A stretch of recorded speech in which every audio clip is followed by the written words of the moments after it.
हरफ कहानी कायदा वाओ से बड़ी ए तक।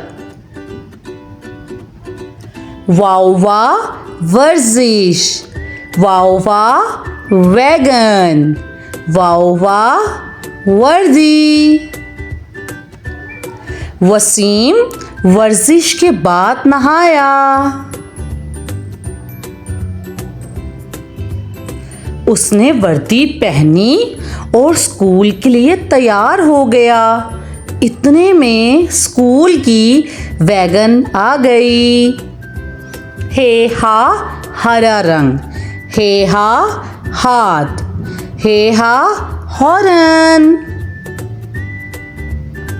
स्कूल वैगन ने हॉर्न बजाया।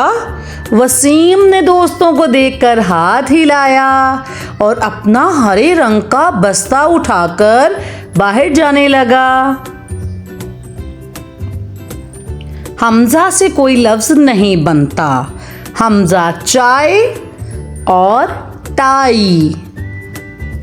अम्मी जान ने चाय का कप मेज पर रखा और वसीम की टाई ठीक करते हुए उसे अल्लाह हाफिज कहा।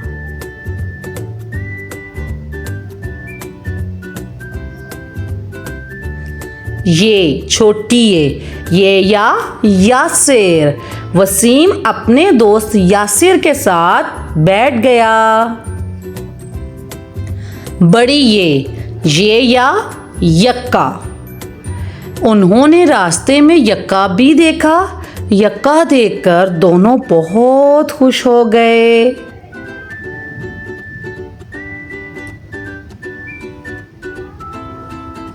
वाओ हा हमजा छोटी ए बड़ी ए।